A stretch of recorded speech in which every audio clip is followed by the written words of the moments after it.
Beans ವ್ಯಾಪಾರಿಗಳಿಂದ ರೈತರಿಗೆ ಮೋಸ ಆಗಿದೆ ಅನ್ನುವಂಥ ಆರೋಪ ಕೇಳಿ ಬರ್ತಾ ಇದೆ. ಚಿಕ್ಕಮಗಳೂರು ಎಪಿಎಂಸಿ ಬಳಿ ರೈತರು ಪ್ರತಿಭಟಿಸಿದ್ದಾರೆ. ಎಪಿಎಂಸಿ ಗೇಟ್ ಬಂದ್ ಮಾಡಿ ರೈತರು ತೀವ್ರ ಆಕ್ರೋಶ ವ್ಯಕ್ತಪಡಿಸಿದ್ದಾರೆ. ಬೀನ್ಸ್ ಮಾರಾಟಕ್ಕೆ ಬಂದ ನೂರಾರು ರೈತರು ಪ್ರೊಟೆಸ್ಟ್ ಮಾಡಿರೋದು, ಈ ರೀತಿ ಆಕ್ರೋಶ ಹೊರಹಾಕಿರೋದು. ಎಪಿಎಂಸಿ ಬಳಿ ಬೀನ್ಸ್ ವ್ಯಾಪಾರಿಗಳ ಜೊತೆ ರೈತರು ವಾಗ್ವಾದ ನಡೆಸಿದ್ದಾರೆ. ಪ್ರತಿಭಟನೆಯಿಂದ ಸ್ಥಳದಲ್ಲಿ ಬಿಗುವಿನ ವಾತಾವರಣ ನಿರ್ಮಾಣ ಆಗಿತ್ತು. ಮಾರ್ಕೆಟ್ನಲ್ಲಿ ಕೆಜಿ ಬೀನ್ಸ್ ಬೆಲೆ 85 ರೂಪಾಯಿ, ಆದರೆ ಎಪಿಎಂಸಿಯಲ್ಲಿ 40 ರೂಪಾಯಿಗೆ ಖರೀದಿ ಮಾಡ್ತಿದ್ದಾರೆ ಅನ್ನೋ ಆರೋಪ ಕೇಳಿ ಬಂದಿದೆ. ಸೊ ವ್ಯಾಪಾರಿಗಳಿಂದ ನಮಗೆ ಮೋಸ ಆಗಿದೆ ಅಂತ ರೈತರು ಪ್ರತಿಭಟಿಸಿರೋದು. ಅಧಿಕಾರಿಗಳು ಸ್ಥಳಕ್ಕೆ ಬರಬೇಕು ಅಂತ ರೈತರು ಪಟ್ಟಿ ಹಿಡಿದಿದ್ರು. ಮೈಸೂರು ಎಪಿಎಂಸಿಯಲ್ಲಿ ಬೀನ್ಸ್ಗೆ 85ರಿಂದ 90 ರೂಪಾಯಿ ನಿಗದಿಯಾಗಿದೆ. ನಿನ್ನೆ ಚಿಕ್ಕಮಗಳೂರು ಎಪಿಎಂಸಿಯಲ್ಲಿ 60 ರೂಪಾಯಿಗೆ ಖರೀದಿ ಮಾಡಿರೋದು. ಆದರೆ ಇವತ್ತು ಕೆಜಿ ಬೀನ್ಸ್ಗೆ 40 ರೂಪಾಯಿ ನಿಗದಿ ಮಾಡಿದ ಹಿನ್ನೆಲೆ ರೈತರು ಆಕ್ರೋಶ ವ್ಯಕ್ತಪಡಿಸಿದ್ದಾರೆ. ಮೈಸೂರು ಎಪಿಎಂಸಿ ಬೆಲೆಯಲ್ಲೇ ಖರೀದಿ ಮಾಡಬೇಕು ಅಂತ ರೈತರು ಆಗ್ರಹಿಸಿದ್ದಾರೆ.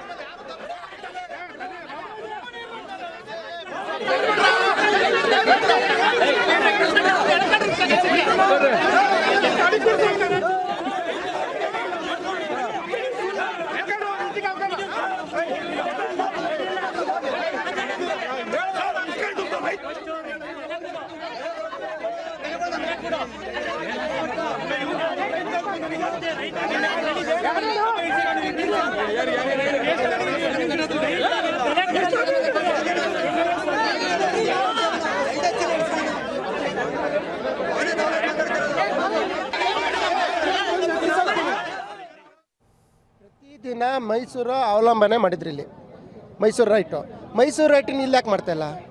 ಇಲ್ಲ ಅಲ್ಲೇ ಮಾಡಿದ್ಮೇಲೆ ಅಲ್ಲೇ ಸ್ಟಾಪ್ ಮಾಡಬೇಕು. ಇಲ್ಲೇ ವರ್ತಕರು ಇಲ್ಲಿ ಹೆಂಗೆ ಮಾಡಿದ್ರೆ ಹಂಗೆ ಮಾಡ್ಕೊಳ್ಳಿ, ಬೇಡ ಅಂತ ಹೇಳ್ತಿಲ್ಲ. ಆ್ಯಕ್ಷನ್ ಮಾಡಬೇಕಾ? ಪ್ರತಿ ಒಂದು ಕಟ್ಟೆಲ್ಲೂ ಬಂದು ಆ್ಯಕ್ಷನ್ ಮಾಡಲಿ. ಒಂದು ಕಟ್ಟೆಲ್ಲಿ ಮಾಡಿ 4-5 ಜನ ಸೇರ್ಕೊಂಡು ಮಾಡ್ಬಿಟ್ಟು ಎಲ್ಲರೂ ಒಂದೇ rate, first quality second quality ಅದೇನು ತಡ್ಕೊಳ್ಳಲ್ಲ. ಎಲ್ಲ ಒಂದೇ ಕ್ವಾಲಿಟಿ ಮಾಡ್ಕೊಂಡು ರೈಟಾ ಆ್ಯಕ್ಷನ್ 4 ಜನ ಸೇರ್ಕೊಂಡು ಮಾತ್ರ ಮಾಡ್ತಿದ್ದಾರೆ. ಅದು ಯಾರು ಲೆಕ್ಕ? ರೈತರಿಗೆ ಎಷ್ಟು ಲಾಸು?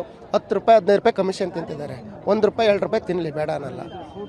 ಶೂಟು ಆವಾಗ 1 ಕೆಜಿಗೆ 1 ಚೀಲಕ್ಕೆ ಲೆಸ್ ಮಾಡ್ತಿರಲಿಲ್ಲ, ಈಗ 2 ಕೆಜಿ ಮಾಡಿದ್ದಾರೆ.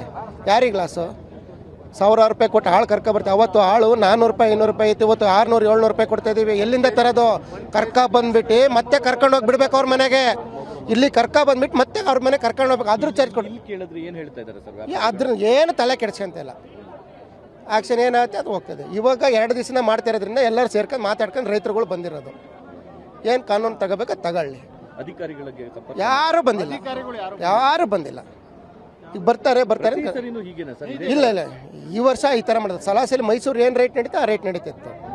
ಮೈಸೂರಲ್ಲಿ 60, ಇಲ್ಲೂ 60, ಅಲ್ಲಿ 80, ಇಲ್ಲೂ 80. ಈ ವರ್ಷ ಅಲ್ಲಿ 80 ರೂಪಾಯಿ ಇದೆ, 60 ರೂಪಾಯಿ ಮಾಡಿದ್ದಾರೆ. ಎಷ್ಟು ಡಿಫ್ರೆಂಟ್ ಆಯಿತು?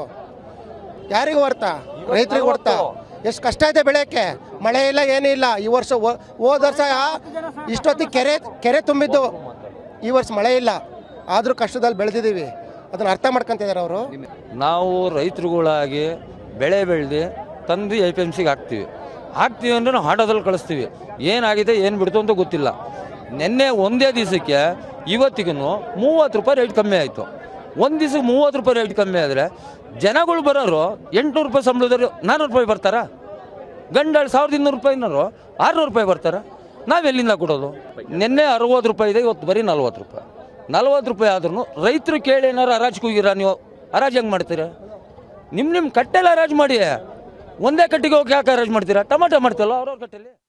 ಡೀಟೇಲ್ಸ್ ಕೊಡ್ತಾರೆ ನಮ್ಮ ಪ್ರತಿನಿಧಿ ಅಶ್ವಿತ್. ಲೈವ್ ಅಲ್ಲಿ ಜಾಯ್ನ್ ಆಗ್ತಾ ಇದ್ದಾರೆ. ಅಶ್ವಿತ್, ಇಲ್ಲಿ ರೈತರು ಕೇಳ್ತಾ ಇರೋ ಪ್ರಶ್ನೆ ಸರಿಯಾಗೇ ಇದೆ. ಒಂದೊಂದು ಕಡೆ ಒಂದೊಂದು ಬೆಲೆ, ಅದು ಮನಸ್ಸಿಗೆ ಬಂದ ಹಾಗೆ. ಕೇವಲ ಬ್ರೋಕರೇಜ್ ಮಾಡೋರಿಗೆ, ದಲ್ಲಾಳಿಗಳಿಗೆ ಮಾತ್ರ ಇಲ್ಲಿ ಲಾಭ ಆಗ್ತಾ ಇದೆ ಅಂತ. ಎಪಿಎಂಸಿಲಿ ಚಿಕ್ಕಮಗಳೂರಲ್ಲಿ ಯಾಕೆ ಹೀಗಾಗ್ತಾ ಇದೆ? ಖಂಡಿತವಾಗ್ಲೂ ವಿಜಯ್, ಏನು ಚಿಕ್ಕಮಗಳೂರಿನಲ್ಲಿ ರೈತರಿಗೆ ಬೀನ್ಸ್ನ ವ್ಯಾಪಾರಿಗಳಿಂದ ಮಹಾ ಮೋಸವೇ ಆಗ್ತಾ ಇರುವಂಥದ್ದು. ಇದರಿಂದ ರೈತರು ರೊಚ್ಚಿಗೆದ್ದು ಇವತ್ತು APMC ಏನು ಗೇಟ್ ಇತ್ತು ಅದನ್ನು ಬಂದ್ ಮಾಡಿ ಪ್ರತಿಭಟನೆಯನ್ನು ನಡೆಸ್ತಾ ಇದ್ರು. ಇವಾಗ ನಾವು ದೃಶ್ಯದಲ್ಲಿ ಕೂಡ ನೋಡ್ಬೋದು ವಿಜಯ್, ಇವಾಗ APMCಯ ಆವರಣದಲ್ಲಿ ಒಂದು AC ಮತ್ತು ತಹಶೀಲ್ದಾರ್ ಏನಿದ್ರು ಅವರ ಸಮ್ಮುಖದಲ್ಲಿ ವರ್ತಕರು ಮತ್ತು ಒಂದು ಬೀನ್ಸ್ನ ವ್ಯಾಪಾರಿಗಳ ಒಂದು ಮೀಟಿಂಗನ್ನು ಕೂಡ ನಡೆಸಲಾಗ್ತಾ ಇತ್ತು. ಆದರೆ ಇದು ಯಾವುದೇ ರೀತಿಯ ಒಂದು ಬೆಲೆ ಸರಿಯಾಗಿ ನಿಗದಿಯಾಗದ ಹಿನ್ನೆಲೆಯಲ್ಲಿ ರೈತರು ಕೂಡ ಮತ್ತೆ ಆಕ್ರೋಶವನ್ನು ವ್ಯಕ್ತಪಡಿಸಿದ್ದಾರೆ. ಪ್ರಮುಖವಾಗಿ ಮೈಸೂರಿನಲ್ಲಿ ಪ್ರತಿ ಕೆಜಿ ಬೀನ್ಸ್ಗೆ 85ರಿಂದ 90 ರೂಪಾಯಿವರೆಗೂ ನಿಗದಿಯಾಗಿದೆ. ಅದೇ ರೀತಿ ಪ್ರತಿ ವರ್ಷವೂ ಮೈಸೂರಿನಲ್ಲಿ ನಿಗದಿಯಾದಂತಹ ಕೆಜಿ ಬೀನ್ಸ್ನ ಬೆಲೆಯನ್ನ ಚಿಕ್ಕಮಗಳೂರಿನಲ್ಲೂ ಕೂಡ ನಿಗದಿಯನ್ನ ಮಾಡಲಾಗ್ತಾ ಇತ್ತು. ಅದೇ ರೀತಿ ರೈತರಿಂದ ಖರೀದಿಯನ್ನ ಮಾಡಲಾಗ್ತಾ ಇತ್ತು. ಆದರೆ ಈ ಬಾರಿ ಎಲ್ಲವೂ ಕೂಡ ವಿಭಿನ್ನವಾಗಿದೆ. ರಾಜ್ಯಾದ್ಯಂತ ಬೀನ್ಸ್ಗೆ ಭಾರಿ ಗಗನಕ್ಕೆ ಒಂದು ಬೆಲೆ ಏರಿಕೆಯಾಗಿದೆ. ಅದೇ ರೀತಿ ರೈತರು ಕೂಡ ಈ ಬಾರಿ ಒಳ್ಳೆಯ ಬೆಲೆ ಸಿಗುತ್ತೆ ಅಂತ ಹೇಳಿ ಭಾರಿ ಸಂತೋಷಗೊಂಡಿದ್ರು. ಆದರೆ ಚಿಕ್ಕಮಗಳೂರಿನಲ್ಲಿ ಮಾತ್ರ ರೈತರಿಗೆ ನಿರಾಸೆಯಾಗಿದೆ. ಇವತ್ತು ಕೇವಲ 40 ರೂಪಾಯಿಗೆ 1 ಕೆಜಿ ಬೀನ್ಸ್ ಬೇಕು ಅಂತ ಕೇಳಿರುವಂಥದ್ದು. ಇದರಿಂದ ರೈತರು ಸಾಕಷ್ಟು ಆಕ್ರೋಶವನ್ನು ವ್ಯಕ್ತಪಡಿಸಿದ್ದಾರೆ. ನಮಗೆ ಮೋಸವಾಗ್ತದೆ ಎಂಬ ನಿಟ್ಟಿನಲ್ಲಿ APMCಯ ಮಾರುಕಟ್ಟೆಯನ್ನ ಗೇಟನ್ನು ಬಂದ್ ಮಾಡಿ ಸಾಕಷ್ಟು ಒಂದು ಆಕ್ರೋಶವನ್ನು ವ್ಯಕ್ತಪಡಿಸಿದ್ರು. ಅದಾದ ಬಳಿಕ ಆವರಣಕ್ಕೆ ಕೂಡ ರೈತರು ಬಂದರು. ಕೆಲವು ಅಧಿಕಾರಿಗಳು ಅಂದರೆ APMCಯ ಅಧಿಕಾರಿಗಳು ಯಾರೂ ಕೂಡ ಇಲ್ಲಿಗೆ ಬಂದಿಲ್ಲ. ಆದ್ದರಿಂದಾಗಿ ಇಲ್ಲಿರುವಂತಹ ತಹಶೀಲ್ದಾರ್ ಮತ್ತೆ AC ಏನಿದ್ದಾರೆ ಅವ್ರಿಗೆ ಕೆಜಿ ಬೀನ್ಸ್ನ ಬೆಲೆಯನ್ನು ನಿಗದಿ ಮಾಡಲಿಕ್ಕೆ ಕಷ್ಟ ಆಗ್ತಾ ಇದೆ. ಅದೇ ರೀತಿ ನಟೇಶ್ ಅವರು ಕೂಡ ಅಂದರೆ ಉಪ ತಹಶೀಲ್ದಾರ್ ಆಗಿರುವಂತಹ ನಟೇಶ್ ಏನಿದ್ದಾರೆ ಅವರು ಕೂಡ TV9 ಜೊತೆ ಮಾತಾಡ್ತಾ ಹೇಳ್ತಾ ಇದ್ರು, ಅಧಿಕಾರಿಗಳು ಬರಬೇಕು, ಅಧಿಕಾರಿಗಳು ಬಂದ ಬಳಿಕ ಎಲ್ಲವೂ ಕೂಡ ಗೊತ್ತಾಗುತ್ತೆ ಅಂತ ಹೇಳಿ, ಅಂದರೆ ಬೆಲೆ ಏನು ಅಂತ ಗೊತ್ತಾಗುತ್ತೆ ಅಂತ ಹೇಳ್ತಾ ಇದ್ರು. ಆದರೆ ಒಂದು ಸಭೆ ಕೂಡ ನಡೆಸಲಾಗ್ತಾ ಇದೆ. ಆದರೆ ಯಾವುದೂ ಕೂಡ ರೈತರು ಒಪ್ತಾ ಇಲ್ಲ. ಪ್ರತಿದಿನ ನಮಗೆ ಮೋಸನೇ ಆಗ್ತಾ ಇದೆ. ಮೈಸೂರು ಮತ್ತು ಬೆಂಗಳೂರಿನ ಮಾರುಕಟ್ಟೆಯಲ್ಲಿ 85ರಿಂದ 90 ರೂಪಾಯಿವರೆಗೂ ಬೀನ್ಸ್ ಇದೆ. ಆದರೆ ಚಿಕ್ಕಮಗಳೂರಿನ ಮಾರ್ಕೆಟ್ನಲ್ಲಿ ಯಾಕೆ 60 ರೂಪಾಯಿ ಮತ್ತು 40 ರೂಪಾಯಿ ಪ್ರತಿ ಕೆಜಿ ಬೀನ್ಸ್ಗೆ ದರವನ್ನು ನಿಗದಿ ಮಾಡ್ತಾರೆ? ಇದು ದಲ್ಲಾಳಿಗಳ ಕೃತ್ಯ. ನಮಗೆ ಸರಿಯಾದ ನ್ಯಾಯ ಬೇಕು. ಜೊತೆಗೆ ನಮಗೆ ಮೈಸೂರು ಮತ್ತು ಬೆಂಗಳೂರು ಸೇರಿದಂತೆ ರಾಜ್ಯದ ಎಲ್ಲ ಮಾರುಕಟ್ಟೆಯಲ್ಲಿ ಏನು ಬೆಲೆ ಇದೆ ಅದೇ ರೀತಿಯ ಒಂದು ಬೆಲೆ ನಿಗದಿ ಆಗಬೇಕು ಅಂತೇಳಿ ಒಂದು ಪಟ್ಟನ್ನು ಹಿಡಿದಿರುವಂಥದ್ದು.